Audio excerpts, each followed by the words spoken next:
This is the place where I'm partnering with the Egyptian local NGO. They are serving for many years to the poor communities in this area.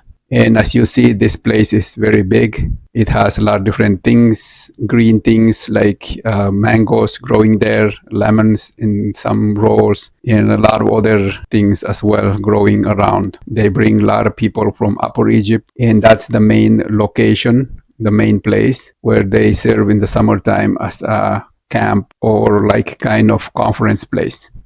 And all of this place is full with people in the summertime, and they come and spend the day or weekend or a few days if it's a conference. So in all of this place, what our focus is to do the trainings with them alongside of the trainings that they are already doing it, like training in carpentry and hair cutting or be a barber. They fix electronics, some kind of mobile things or water heaters and makeups.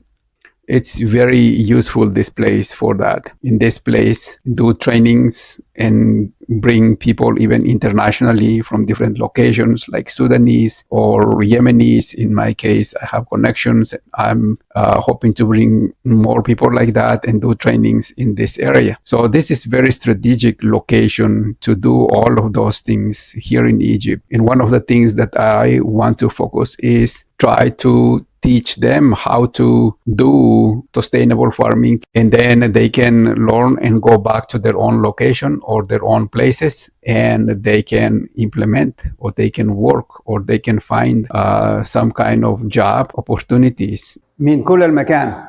Start doing the compost. I called aerobic compost. This way of doing compost creates soil with all of these greens that we can collect and some browns that are laying down already, and use animal manure and keep the right humidity. So in less than 3 weeks, we can have soil ready to start planting and growing things. So that's what we're going to do here. There is a lot of growing believers that's happening in Yemen. I'm being asked to teach them agriculture so they can help them at least to have food. There is no jobs, there is no income. Even if they try to work full time, they cannot have money to do all of those things. I'm planning the next training that I'll be doing is doing these 2 different trainings. One is discipleship, but by storytelling way. Alongside, I'll be doing this permaculture training. The similar things that I'm teaching right now, I'll be teaching to that group.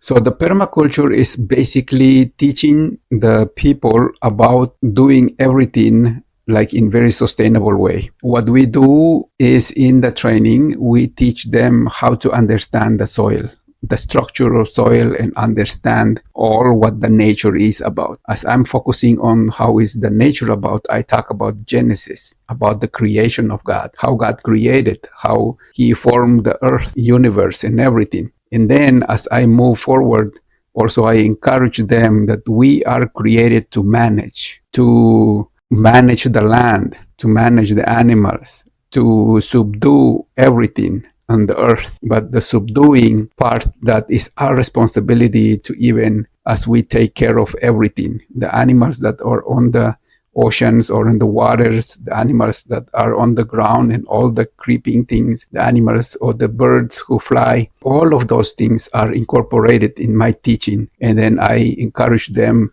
to learn how to take care of everything. Therefore, as they take care of everything, everything will be kind of working together, and animals will help to fertilize the land. Animals will help to provide food for the people.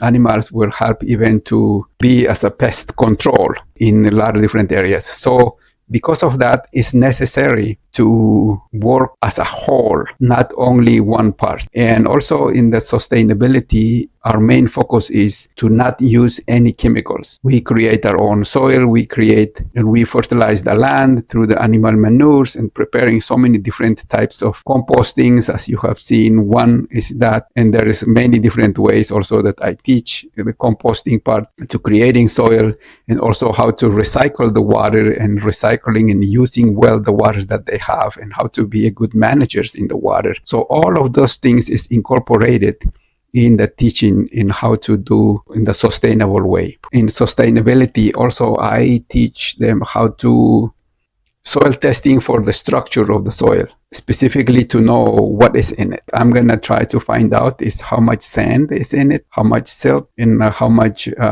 organic matters, and how much clay, and all of those things that is present in that soil. So they know how to do tests in whatever place they go.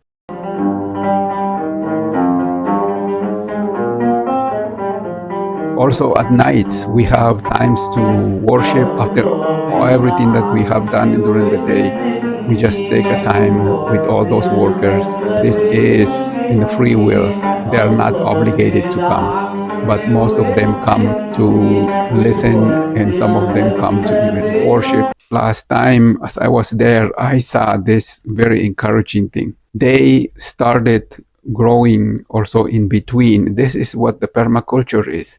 Permaculture is growing not only one crop idea, not only onion, not only mangoes, but mix it up and grow in between a lot of other things and grow other plants.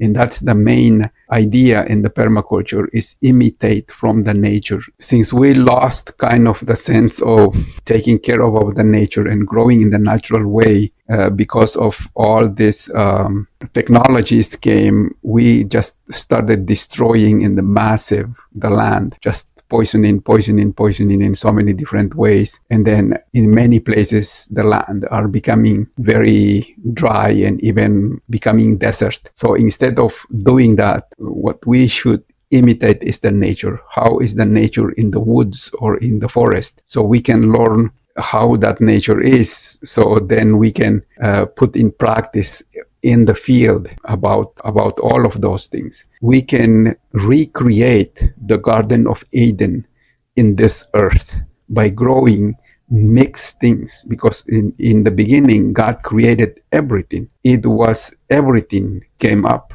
As we read Genesis, that's what it was. So we want to go back in the same perspective and encourage people to think about our Creator, think about who God is as a creator, so they can think about the Garden of Eden and we can be imitating it. Actually, we ought to be the ones who are bringing the kingdom of heaven to this earth. That's what Jesus told us to pray for, and that's what we should be doing it. And that's what whole teaching of Jesus was, is to bring the kingdom of God, the kingdom of heaven, bring here on earth.